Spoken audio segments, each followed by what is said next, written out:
오늘 같이 녹음하게 된 묵묵님 좀 소개를 해드리면은 지난 그 7월 초에 그 서브스택 레터 팟캐스트 통해서 묵묵님 어떤 이제 구독자님의 해외 취업 그 성공 사례로 콘텐츠 모더레이터 코리안 스피커 합격 후기를 전달을 해드렸었어요. 근데 이제 사실 그 구독자님이 묵묵님 지금 여기 이제 같이 오늘 오디오 녹음하는 묵묵님이시고 제 포스타입 그 문과 졸업생이 잘 먹고 사는 지금 채널 통해 굉장히 오랫동안 교류해 주신 분이에요. 그래서 이 지난 여름에 한 4개월, 5개월 전이죠. 그래서 말레이시아 그 쿠알라룸푸르에 위치한 외국계 기업 내 콘텐츠 관련 직무에 최종 합격을 하셔가지고 해외로 이주를 하셨고, 다른 분들께도 도움이 되길 바라는 마음으로 오랫동안 정말 자세한 후기들을 지속적으로 공유를 해주셨던 정말 선녀적 사고를 갖고 계신 독자님이나 다름이 없으요. 그래서 쿠알라룸푸르로 이주하시고 잘 적응하셔서 또 이렇게 좋은 기회로 릴로케이션 후기랑 콘텐츠 관련 직무에 대한 디테일, 또 말레이시아로 이주한 후기를 공유해 주시게 되는데, 사실 이 팟캐스트가 좀 거창하게 말하면 팟캐스트고 가볍게 말하면 이제 오디오 녹음이잖아요. 들으시는 분들이 많지는 않지만 그래도 들으시는 분들은 끝까지 들으시더라고요. 그래서 전혀 그냥 부담 갖지 마시고, 평소에 저랑 전화 좀 자주 하셨잖아요. 예, 그때 그런 느낌으로 서로 수다 떨듯이 그냥 편하게 같이 얘기해 주시면 될 것 같아요. 묵묵님 지금 귀여운 쿠키 그래픽을 쓰고 계신 묵묵님 안녕하세요. 네. 안녕하세요. 묵묵님 혹시 들리실까요? 네네네. 네. 그래서 말레이시아 지금 쿠알라룸푸르에 계신데 좀 그 릴로케이션 하시고 난 다음에 생활은 어떠신지 말씀 먼저 부탁을 드릴게요. 네, 저는 일단, 만족하면서 되게 잘 지내고 있어요. 제가 여기 말레이시아 한 번도 와본 적이 없어서 사실 가기 전에는 걱정을 되게 많이 했었는데, 이제 막상 와보니까, 뭐랄까, 외노자? 엑스패트로 살기 되게 좋은 곳 같고요. 그리고 뭐 한국같이 뭐 놀거리가 많거나 유흥문화가 막 발달한 곳은 아니에요. 여기가, 무슬림 국가라서, 이슬람 국가라서 그런 거는 막 사실 막 재미있는 그런 곳이 많지는 않지만, 저같이 이제 도시 좋아하는 사람한테 살기에는 정말 좋은 나라 같고, 그리고 여기는 사계절 내내 더운 나라라서 그런데 사람들이 이제 쇼핑몰 안에서 주로 뭐랄까 시간을 보내는데, 그래서 그런 실내에서 외식하고 몰 안에 뭐 가게 구경하고 이런 게 저는 되게 좋더라고요. 그리고 또 다민족 국가다 보니까 음식도 좀 다양하게 종류가 많아서 그래서 즐겁게 맛있는 거 먹으면서 지내고 있습니다. 그 얘기만 들어도 이게 동남아에서 잘 맞으시는 분들은 거기 뭐 기후도 너무 덥다라고 안 느끼고, 만약에 더워도 동남아 싱가포르나 말레이시아나 인도네시아라던가 이런 나라들이 그 몰 문화잖아요. 밖에가 너무 더우니까 에어컨 빵빵하게 나오는 몰로 들어가게 되고 그리고 그 몰 안에 모든 게 다 있고 푸드코트도 있고 뭐 옷 살 때도 스파 브랜드들 다 모여 있고 거기 안에 영화관 있고 완전히 그 몰 문화권인데 그게 또 잘 맞으시는 것 같아요. 근데 이제 묵묵님 저랑 이거 녹음하기 전에 아까 카메라 잠깐 켜주셨잖아요. 근데 네. 이제 제가 본의 아니게 묵묵님 그 지금 지내는 그 집의 뒤에 배경을 보게 됐어요. 근데 지금 밤이고 그 야경을 보게 됐는데 그런 환상적인 야경을 맨날 보고 계시는 거예요. 사실 환상적이진 않아요. 가까이서 보면. 가까이 이렇게 높은 층이 아니라 환상적이진 않은데 확실히 고층으로 올라가면 뷰가 진짜 좋긴 하더라고요. 저는 이렇게 완전 센트럴 쪽은 아니긴 한데도 음. 높이 올라가면 뷰가 상당히 좋다. 네, 그 딱 아까 뷰를 보는데 고층 같진 않았어요. 그래도 그 창문 뒤에 묵묵히 그 뒤로 그 야경이 쫙 펼쳐지는데 저 야경 보면서 이렇게 맥주 한잔 하는 게 동남아에 있는 그런 쿠알라룸푸르 같은 대도시에서 일하면서 사는 재미지 그런 생각이 들더라고요. 제 예전 생각도 나면서. 맞아요. 네. 그래서 고츠 나중에 기회가 되면은 묵묵님 계신 쿠알라룸푸르에 한번 가가지고 같이 그 뒤에 야경 보면서 맥주 마실 수 있었으면 좋겠어요. 너무 그럼 예, 맞아요. 그러면은 이제 구독자님들께서 특히 이제 묵묵님처럼 말레이시아에 해외 취업 원하시는 구독자님들께서 좀 궁금하실 만한 질문들을 저희가 좀 추려봤고 약간 일문일답식으로 한번 좀 들어가 볼게요. 천천히 말씀해 주시면 되고 지금처럼 이제 말레이시아 해외 취업 하시기 전에 한국에서 근무를 하셨었잖아요. 근데 근무하셨을 때 이제 어떤 일을 하셨었고 또 대학 다니실 때 어떤 전공 하셨는지 궁금하실 것 같아요. 이 부분 좀 말씀 부탁드릴게요. 네. 저는 일단 예체능 쪽이었어서 사진이랑 영상 공부를 했었고요. 그리고 이제 졸업하고 영상 편집 일을 한 4년, 5년 가까이 하다가, 오기 직전에 대학교에서 행정직원으로 1년 조금 안 되게 일을 했었습니다. 네네. 그럼 이제 제가 개인적으로는 묵묵님의 그런 졸업하시고 나서 어떻게 취업하시고 또 직장 생활 하셨는지 저는 얘기를 많이 듣기는 했지만 아무튼 이제 국내에서 그렇게 잘 정착하셔서 취업하셔가지고 잘 지내고 계셨는데 문득 좀 해외로 취업을 해보고 싶다 그런 마음이 드셨던 거잖아요. 근데 어떤 좀 연유로 그런 마음을 가지시게 됐는지 좀 궁금했었어요. 네. 저는 일단 주변에서 뭐 해외에서 공부하거나 해외에서 좀 지내다 오신 분들 이야기를 좀 많이 접할 수가 있었어서 그런 거 듣다 보니까 좀 관심이 생겼었고, 그래서 이제 학교 졸업하고 어학연수로 캐나다를 한 6개월 정도를 다녀왔었어요. 근데 그때 너무 그 생활이 좋더라고요. 제가 생각했던 것보다도 더. 그래서 6개월 끝나고 돌아오면서 너무 좋으니까 내가 일도 한번 해외에서 언젠간 해봤으면 좋겠다, 이렇게 마음에 이제 약간 위시리스트처럼 음, 갖고는 있었는데, 그래서 뭐 그렇게 하고 뭐 취업을 하고 일하다가 그래도 워홀 한번 막차는 타보고 가야지 이렇게 좀 한두 해를 미루고 있었어요. 근데 이제 막상 가려고 보니까 그 일자리 구하는 게 쉽지가 않더라고요. 뭐 음, 이런 것 같은 거 보면 사람들이 다 뭐 직접 가서 뭐 가게 들어가서 레주메 돌려야 되고, 근데 저는 그런 깡은 전혀 없거든요. 그래서 그렇게 막 가서 부딪히는 거는 좀 리스크가 있을 것 같고, 뭐 시기를 좀 잘못 선택하거나 하면 뭐 한없이 늘어진다고 해서 그러면 한국에서 좀 내 자리를 확보하고 갈 수 있는 그런 방향이 없을까 찾아봤는데, 이제 그때쯤에 산호님 뭐 포스타입이랑 그 트위터 계정을 알게 음, 된 거예요. 네. 그래서 아마 해외 취업 사실 저한테는 너무 뭐랄까, 그 글들이나 뭐 콘텐츠들 그 산호님이 발행하신 것들 보기 전까지는 되게 막연한 일로 생각을 했었는데, 너무 디테일하고 구체적으로 이제 설명을 해주시는 내용을 보니까 이거 그러면 한번 내가 시도해볼까 이런 생각이 들더라고요. 그래서 음. 해외 취업 쪽으로 마음을 굳히고 그쪽으로 어, 가게 준비를 하게 됐습니다. 그 은님 얘기 말씀해 주시는 것도 그런데 제가 이렇게 후기 들을 때마다 알고리즘에 의해서 제 트위터 계정이랑 포스타입 채널 발견을 하셨다라고 그렇게 말씀을 해주시거든요. 너무 감사해요. 그 빅테크 알고리즘한테. 그게 아니었다면 이렇게 인연이 이어지지도 않았을 텐데, 역시 빅테크 알고리즘 진짜 대단하다.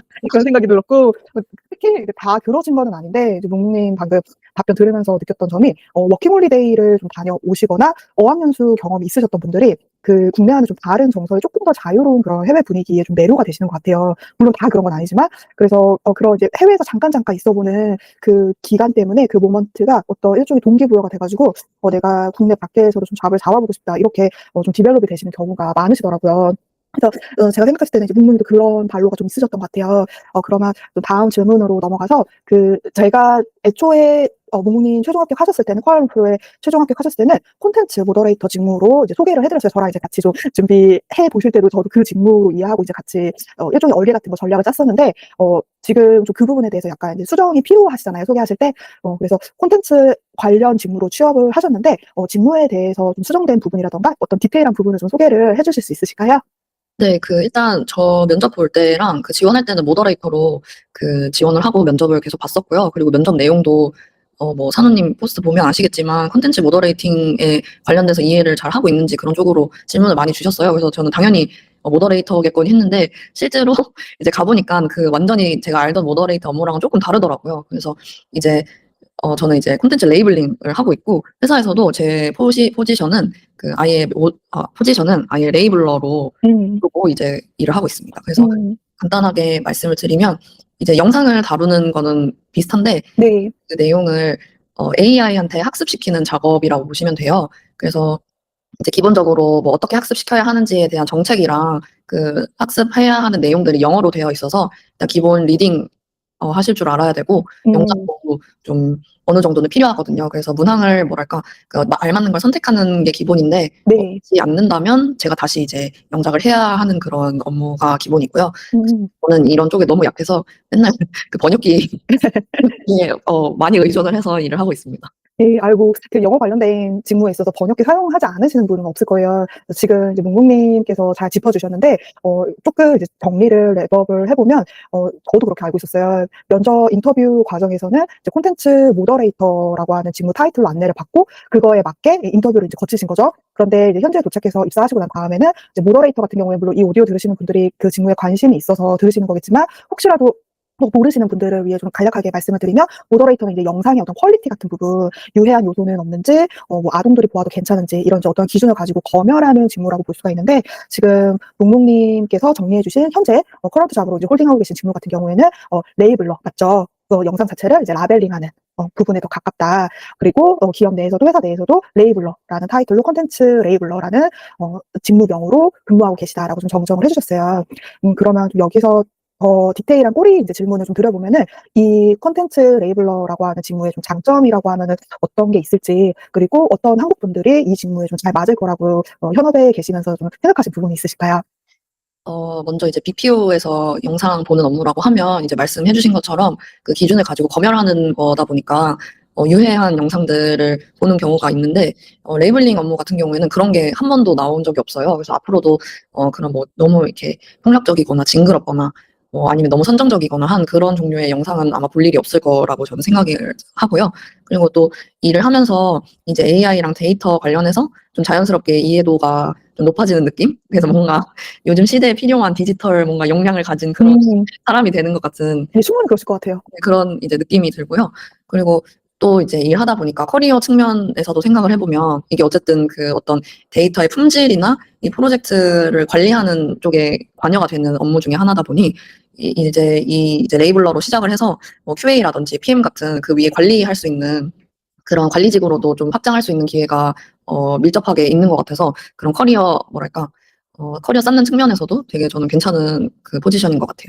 네. 장점에 대해서 너무 잘 말씀을 해주셨는데, 사실 이제 묵묵님께서 정말 제가 깜짝 놀랄 정도로 정리를 너무 변태적으로 잘하시는 분이세요. 그래서 그동안 어떤 이제 본인이 경험을 하고 나면은 정말 긍정적인 의미로 저희가 막 변태적이다라고 할 때 그게 항상 나쁜 의미가 아니라 정말 디테일할 정도로 꼼꼼하신 그런 분들한테 약간 농담 삼아 하는 얘기잖아요. 근데 묵묵님 이렇게 오래 알고 지냈는데 어떤 본인이 경험을 한 거에 대해서 정리를 하시는 그 부분이 진짜 예술적일 정도로 자세하고, 요즘 그런 부분이 진짜 되게 특화가 되어 있으세요. 그래서 지금 하시는 직무도 잘 하실 거라고 생각이 드는데, 사실 그 묵묵님이 공유해 주셨던 모든 그런 인터뷰 프로세스라던가 아니면 지금은 모더레이터 업무는 하진 않지만 이제 묵묵님께서 콘텐츠 모더레이터 업무일 것으로 생각을 가정을 하고 모든 과정을 거치셨기 때문에 심지어 최종 합격하시고 난 다음에는 해당 기업의 현직자, 외국인 현직자들한테까지 링크드인으로 직접 DM 보내서 어프로치를 되게 적극적으로 하셔가지고 유해한 그런 영상을 보는 수준이 어느 정도인지까지도 체크를 하셨었어요. 근데 그 과정에서 이렇게 한국 분들뿐만이 아니겠지만 그 직무에 최종 합격하시거나 준비하시는 분들께서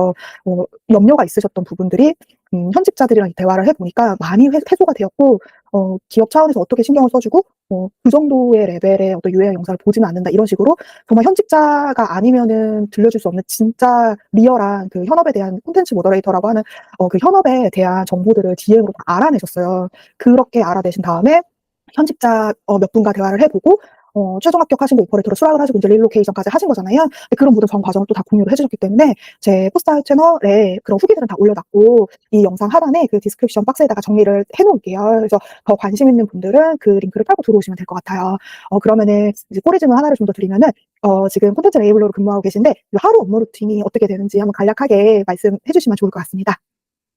일단 업무 루틴은 뭐 대단한 건 없고요. 되게 단순해요. 하루 업무 시간 안에 그 저희가 1인당 할당 받은 그 영상 케이스들을 할당량을 채우면 되는 거거든요. 그래서 이제 그 근무하는 시간 안 동안 계속 영상 보면서 그 레이블링을 하면 되는 건데 뭐 이렇게 중간중간에 짜잘한 어떤 이슈들이 있어요. 그래서 뭐 만약에 정책에 바뀐 게 있으면 관련된 문서 확인하고 또 거기 맞춰서 업무 대응을 하면 되고요.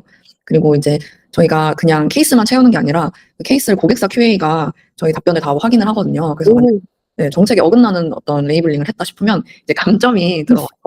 그럼 이제 감점을 받으면 저희가 이제 보고 이거는 내가 실수를 했다 이렇게 받아들일 수도 있고 아니면은 이거는 제가 이러이러한 그 관점으로 한 거기 때문에 한번 뭐랄까 항소의 개념으로 다시 이제 그 감점을 없애달라 이렇게 한번 얘기를 할 수 있는 그런 뭐랄까 시스템이 돼 있어요. 그래서 그런 것도 있고 그리고 또 회사 내에서 2주 간격으로 테스트도 있는데 막 이렇게 거창한 테스트라기보다는 뭐 문제 몇 개 주고 뭐 다 맞아라 막 다 맞아라 이렇게 하는 그런 것도 있어요. 그래서 중간중간에 그런 짜잘한 약간 짜잘하지만 신경 쓰이는 그런 업무들이 있고 그래서 이런 뭐 QA 감점이나 그 저희 테스트 점수는 그 저희 뭐랄까 그 어큐러시라고 하는 퍼포먼스 네. 이제 영향을 주는데요. 이제 이건 또 고객사랑 회사 내에서 원하는 퍼센테이지가 있는데 거기에 이제 많이 깎이면 뭐 달성하지 못하는 거고 깎이지 않으면 그걸 맞추고 뭐 그런 식으로 하면서 하루하루 일을 하고 있습니다. 네. 묵묵님 너무 그 하루 루틴에 대해서 해당 직무의 하루 루틴에 대해서 너무 자세하게 상세히 설명을 해주셨어요. 그래서 종합을 해보면은 이제 클라이언트죠, 고객사죠. 그 고객사의 내부에서 이제 근무하시는 QA 분이 계실 거고 그 분이 이렇게 묵묵님의 어떤 그런 작업물을 검토를 하시는 건데 일방적으로 이거 무조건 틀렸어 이게 아니라 서로 이렇게 커뮤니케이션을 통해서 일단은 점수를 부여를 하고 틀렸다라는 피드백을 주었을 때 그거를 내가 좀 해명의 여지가 있다라고 하면 충분히 해명할 수 있고 그게 어필을 한다라는 얘기실 거예요. 그런 식으로 서로 맞춰가면서 어떤 그 고객사, 클라이언트사랑 지금 근무하시고 있는 그 기업 내에서 서로 같이 정한 KPI 같은 게 있으실 거잖아요. 그 KPI 타겟을 목표치를 이제 뛰어넘을 수 있게 퍼포먼스를 좀 드라이빙 하시는 또 매니저분이 계실 거고 그런 환경에서 일사불란하게 업무를 하시는 환경일 것으로 그려져요. 그래서 재미있으면 충분히 재미일 수 있는 그런 환경일 거라는 생각이 들거든요. 그러면은 이제 다음 질문으로 좀 자연스럽게 넘어가 보면은 묵묵님께서 방금 대답을 해주실 때 그 BPO 기업이란 말씀을 해주셨어요. 그러면은 이제 묵묵님 생각하실 때 현재 근무 중인 BPO 그 기업의 장점은 좀 무엇이고 실제 근무 환경은 어떻게 되는지 한번 그림을 간단히 그려주실 수 있으실까요? 아, 네. 일단 그 BPO는 자기 업무만 제대로 하면 그 완전히 그 업무가 끝이에요. 퇴근하고 뭐 연락 이런 거 하나도 없고요. 그래서 저는 그 전에는 너무 이제 그 뭐 한국에서 회사 다니시는 분들은 다 공감하시겠지만 막 끝나고도 연락 오는 경우가 꽤 많잖아요. 아우, 그래서 너무 싫죠.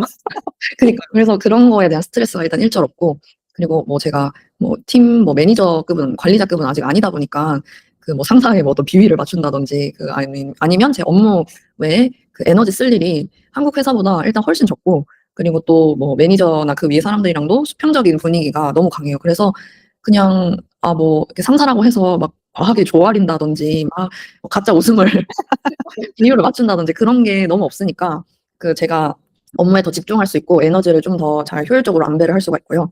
그리고 야근이 없습니다. 음, 뭐 이거는 뭐 프로젝트나 이런 거에 따라서 다를 것 같기는 한데 일단 회사가 여기는 야근하면 돈을 무조건 줘야 되는 시스템이라서 네. 매니저는 돈 안 주고 싶어 하잖아요.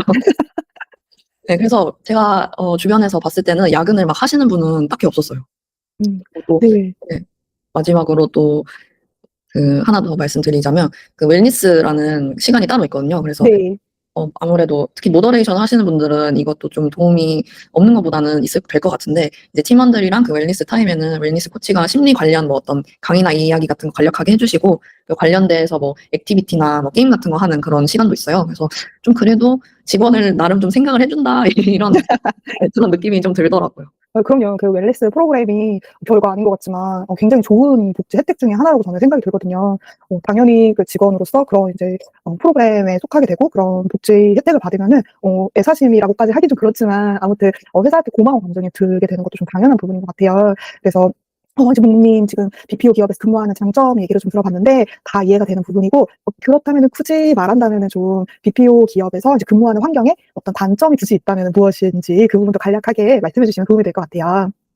이거는 막 BPO 전체, 뭐 어떤 프로젝트 전체 이렇게 말을 하기는 조금 애매하고, 그냥 제가 그 경험한 거를 토대로 좀 공유를 해드리자면, 그 뭐 이 프로젝트 제가 하는 게 새롭게 시작한 거거든요. 그래서 좀 정책 관련해서 아직 이렇게 많이 이렇게 내용들이 없어서 좀 일할 때 혼란스러운 경우가 많은데, 그래서 그런 부분은 조금 어렵고, 그리고 보안이 이거는 다른 회사들도 비슷할 것 같아요. 보안이 되게 철저하거든요. 그래서 저는 이거는 생각을 못 했는데, 그 일하는 공간에 들어갈 때 핸드폰 포함하고 전자기기를 못 들고 가요. 오, 어, 그리고 들어갈 때마다 저희는 그 약간 공항같이 몸 스캔을 늘 받거든요. 오, 그래서 쉽지 않네요. 이거는 조금 약간 멘붕이었고, 그 일할 때도 이제 저희 고객사 클라이언트 사이트 그런 플랫폼 사이트랑 구글 검색 페이지 정도까지만 할 수 있고, 아니면 구글 번역기 정도? 그리고 그 외에 다른 뭐 AI라든지 인터넷 이런 거 일절 안 내요. 그래서 월급 루팡 이런 거 하면 안 되긴 한데 월급 루팡할 틈이 없어요. 그 아예 틈을 주지 않는 네, 네. 아까 이제 장점을 말씀해 주셨을 때 일절 원하지 않는 회식이라던가 업무가 끝나고 나서 원하지 않는 뭐 컨택을 받는다던가 이런 약간의 한국적인 그런 요소는 없지만 또 굳이 이제 단점이라고 한다면 또 극명하게 좀 반대되는 부분인데 너무나 보안이 철저해서 휴대폰을 사용할 수 없는 거. 그러니까 이거 휴대폰을 항상 손에 쥐고 있어야 되는 분들한테는 분명히 힘드실 수 있을 거예요. 네. 충분히 이해가 되는 부분인데 대신에 그 에너지를 집중을 시켜서 근무하는 그 시간 안에 모든 일을 다 해치고 돌아갈 수 있게끔 그런 좀 분위기를 조성하려고 하는 의도도 있었을 거라는 생각이 들어요. 그래서 답변해 주셔서 너무 감사하고 문이 이제 남은 이제 질문들이 한 서너 개 정도 있는데 다 간단하게 대답해 줄 수 있는 부분인데 가시기 전에 물론 이제 그동안 제공해 주셨던 후기에 너무 자세하게 나와 있지만 이 해외 취업 준비하시는 구독자님들의 그 영원한 고민이 영어 인터뷰를 내가 어떻게 뚫을 것인가 그 질문을 제가 한 2년 정도 채널 운영하면서 가장 많이 받은 질문 중에 하나예요. 근데 이제 많은 이제 제가 뭐 영어를 잘하는 건 아니지만 인터뷰를 많이 봐본 사람으로서 너무 잘하려는 생각을 갖지 말고 내가 할 수 있는 말을 한국식 영어로 하면 된다라고 항상 이제 조언 아닌 조언을 좀 드리고 있거든요. 근데 리마인드 해보셨을 때 묵묵님이 정말 여러 글로벌 기업의 영어 인터뷰를 거쳐서 최종 합격을 하시게 되신 거잖아요. 근데 이렇게 막연하게 내가 영어 실력이 너무 부족해서 이거 안 될 거야 라고 생각하시는 그런 특히 쿠알라룸푸르 해외 취업을 좀 염두에 두고 계시는 한국 분들에게 또 경험자로서 해주고 싶으신 얘기가 있다면은 짤막하게 말씀해 주시면 좋을 것 같습니다. 만약 인터뷰 기회가 오시면 일단 그냥 아무도 그냥 일단 모셨으면 좋겠고요.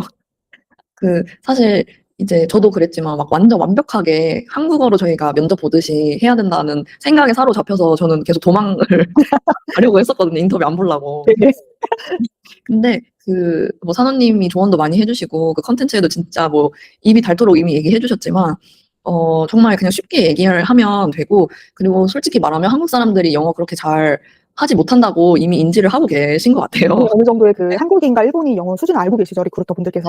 그래서 약간 감안하고 봐주는 것도 있고, 그리고 여기도 제가 일하는 것도 막 네이티브 스피커 영어를 이제 마더텅으로 쓰시는 분들 거의 없거든요. 그래서 일할 때도 그냥 뭐 you can, 뭐 can not 막 이런 식으로도 해요, 솔직히. 네, 단순화된 영어로 대화를 하죠. 네, 그래서 그냥 너무 걱정 안 하시고 일단은 진짜 엉망진창으로 말한다는 생각으로라도 봐보셨으면 좋겠어요. 막상 해보면 그렇게 막 죽을 것 같이 힘든 건 아니다.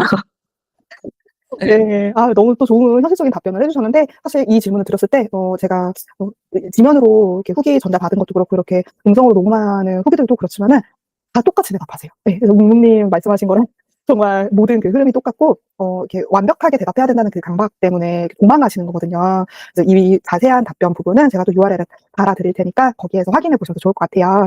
그러면은, 이제 10번째 질문은 제가 조금 변형해서 좀 여쭤보고 싶은 게, 쿠알라룸푸르에 한국인 이제 코리안 스피커 분들이 많으시다라는 거는 어느 정도 해외 취업을 준비하고 계신 분들한테는 알려져 있는 부분이에요. 근데, 이게 한국적인 사고에서 조금 벗어나지 못하는 걸 수도 있는데, 나이가 많은 사람 취업이 되냐, 자주 들어오는 질문 중에 하나거든요. 근데, 묵묵님은 지금 근무하시는 기업에 한국 분들이 그렇게 많지 않다라는 점은 제가 전에 들어서 알고 있지만, 그냥 전체적으로 쿠알라룸푸르 보셨을 때 어느 정도 좀 다양성, 다이버시티, 이런 나이 많음이라던가 이런 부분이 좀 관용적으로 받아들여지는 환경인지, 한 4달 정도 계셨잖아요. 묵묵님이 느끼신 바는 어떤지 좀 짧게 말씀 한번 부탁을 드려볼게요.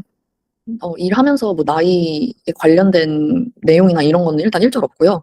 뭐 저희 팀은 뭐 인원수가 적다 보니까 딱 말씀드리기가 그런데, 어쨌든 저희 팀에서도 그 나이에 같은 이제 동료인데 나이 범위가 그렇게 좁지 않아요. 20대도 있고 40대도 있고.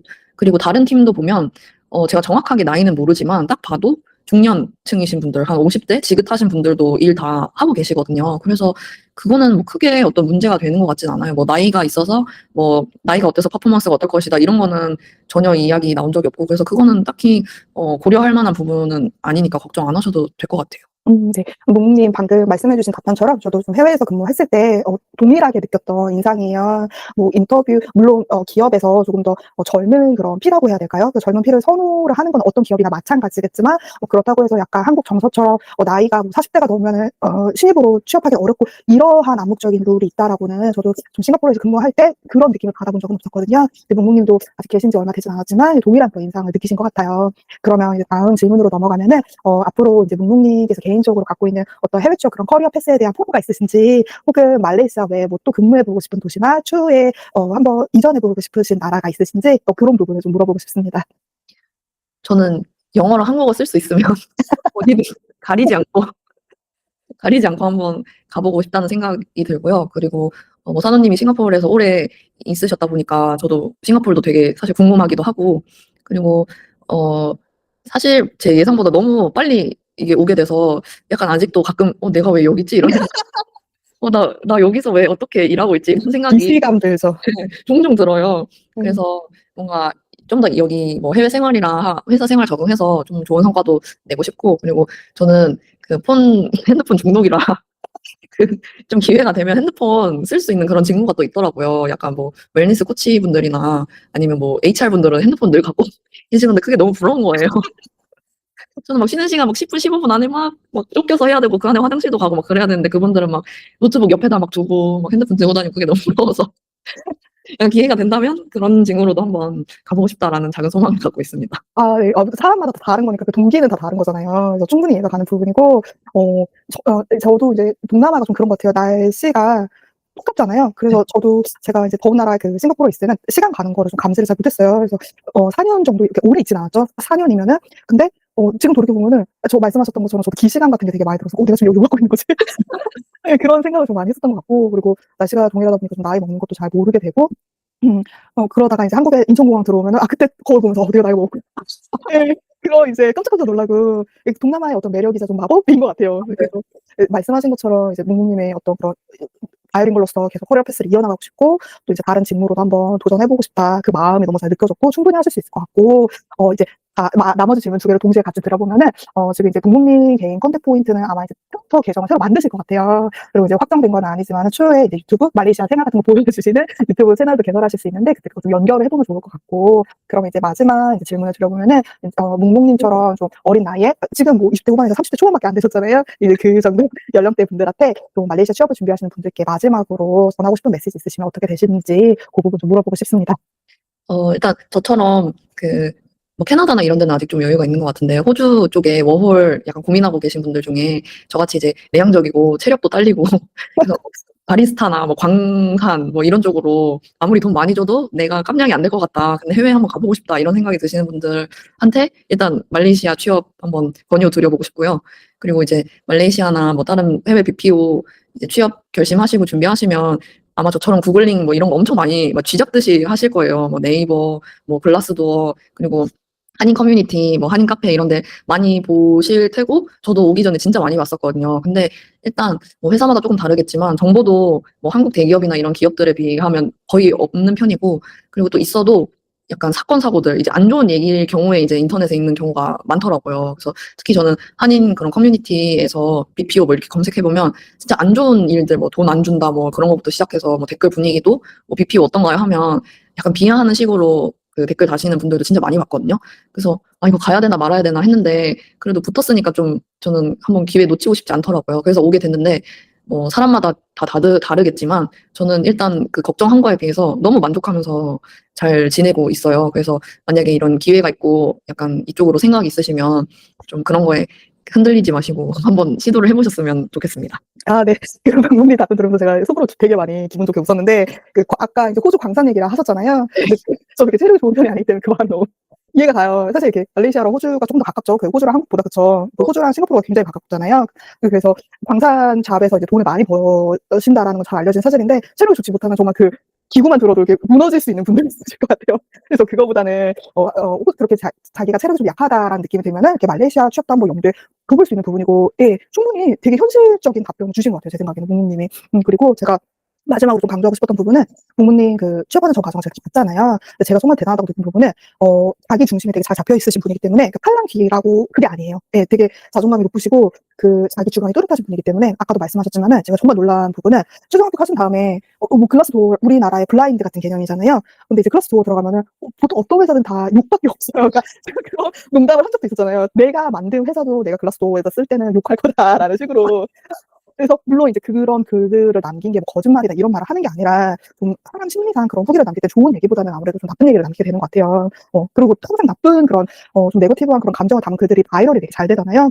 그래서 그런 부분만 내 귀에 들리게 되는 거고 제가 정말 부모님한테 놀랐던 거는 최종 합격하자마자 이제 저랑 얘기 나누고 나서 거기 현직자 외국인 현직자들한테 어프로치를 하셨던 점이에요. 근데 한 분한테 하신 것도 아니라 여러 명한테 뭐 그 모든 의견을 종합해가지고 가신 거잖아요. 그리고 실질적으로 그 오퍼레이터 수락을 해서 릴로케이션 이제 비행기를 타게 되는 그 전 과정에서 그 현직자들이랑 커뮤니케이션하면서 그들만이 알 수 있는 얘기를 들어보신 게 되게 그 부모님이 결정하시는데 큰 트리거가 되신 거잖아요. 근데 그 점을 정말 잘했다라고 말씀을 드려보고 싶어요. 특히나 그렇게 정보가 없는 경우에는 결국에는 인터넷에 그렇게 흩어져 있는 그런 잔재들, 네거티브한 피드백만 볼 수밖에 없거든요. 근데 부모님이 굉장히 오퍼레이터 수락하시는 데 있어서 선택을 잘 하셨다.